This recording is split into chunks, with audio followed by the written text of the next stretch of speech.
Aujourd'hui, à la MRC, en 3 questions, on revient sur la séance du mois de mai du Conseil de la MRC.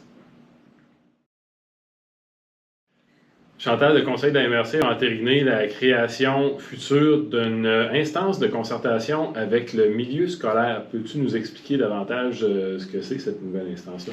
On en a entendu beaucoup parler au cours des derniers mois. Il y a des gros changements qui s'en viennent. Le Centre de services scolaires est en train de mettre en place un plan là, qui risque d'avoir des impacts là, sur plusieurs communautés, sur plusieurs structures, là, les conseils d'établissement ou en tout cas. Fait qu'il y a un gros mouvement qui s'installe. On a eu des consultations publiques. La MRC s'est prononcée publiquement en demandant la suspension des travaux puis une meilleure communication avec les élus et le Centre de services scolaires. Donc, c'est sûr que les événements ont cheminé. Dernièrement, on sait que il y a eu un moratoire. Le Centre de services scolaires a adopté un moratoire sur le plan qui était en train de se mettre en place.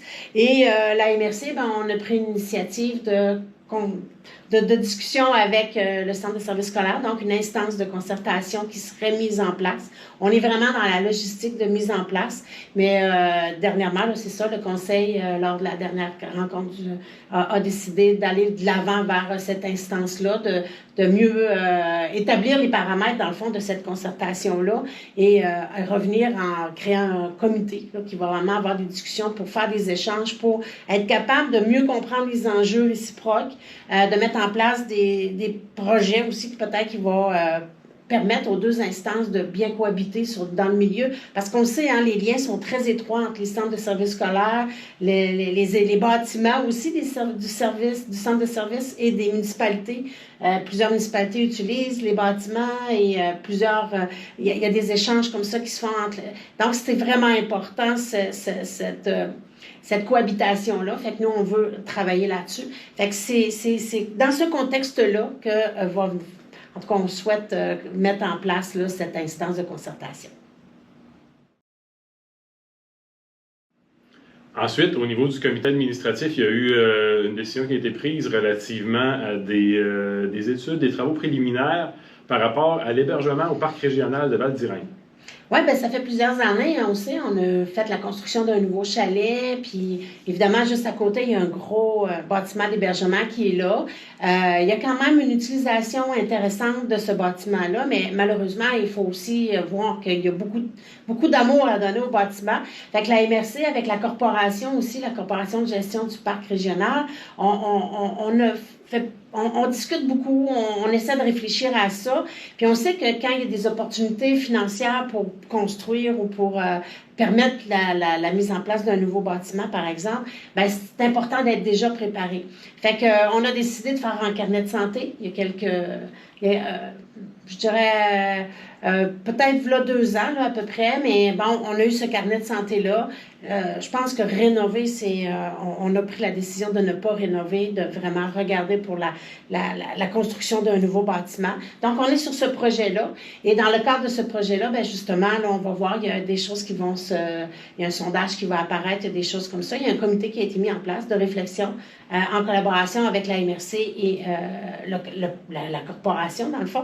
Et justement, ben voilà, il y a des mandats qui vont être donnés au service de génie municipal. Et c'est ces mandats-là, vraiment, qu'on a comme comité administratif, là, qu'on a autorisé de travailler sur ce dossier-là, dans le fond. Fait que c'est un projet à long terme, c'est pas demain matin que ça va se réaliser, mais on veut mettre en place un projet qui va pouvoir justement saisir des opportunités quand il va arriver des programmes de financement ou même de se planifier financièrement aussi pour être capable de réaliser quelque chose, parce que on sait le parc est quand même très, très reconnu et très couru par les clientèles locales, mais beaucoup aussi aux alentours, Nouveau-Brunswick, les provinces maritimes et tout ça. Fait que c'est important pour nous d'avoir un produit qui va faire que les gens vont rester plus longtemps, ils vont avoir le goût de venir aussi passer quelques jours dans la Matapédia, au parc régional, mais dans les environs aussi. Finalement, Chantal, le projet de règlement régissant l'implantation des conteneurs a connu un autre développement à la séance du Conseil au mois de mai. Il y avait eu une rencontre d'information publique cet hiver, une consultation publique officielle qui a été tenue aussi. Le projet de règlement avait été accepté, jugé conforme par le ministère des Affaires municipales. Donc, qu'est-ce qui s'en vient? C'est quoi les prochaines étapes pour ce règlement-là? On va parler du nouveau règlement. Ça va être plus facile à tout le monde de comprendre parce qu'il a été vraiment modifié. Donc, la prochaine étape, évidemment, ben là, c'est ça. On attend une nouvelle approbation du ministère des Affaires municipales. Par la suite, ben évidemment, il faudra que le règlement entre en fonction. Et par la suite de ça, ben, les municipalités devront se conformer à ce nouveau règlement-là, donc changer leur règlement d'urbanisme et local, là, dans le fond. Fait qu'on peut parler probablement là, cet automne, avant que les modifications soient faites. L'entrée en vigueur va se faire peut-être plus au début de l'été, milieu de l'été, puis les municipalités devront ensuite. Fait qu'avant...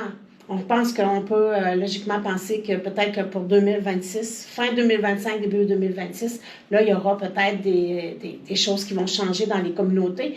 Je pense que s'il y a quelqu'un qui a vraiment des projets, ben, de contacter sa municipalité, ça sera peut-être la meilleure chose à faire, évidemment, pour s'assurer de ne pas faire des acquisitions ou des dispositions de conteneurs, wagons ou de remorques là, désaffectés pour pas avoir à enfreindre ce règlement-là plus tard.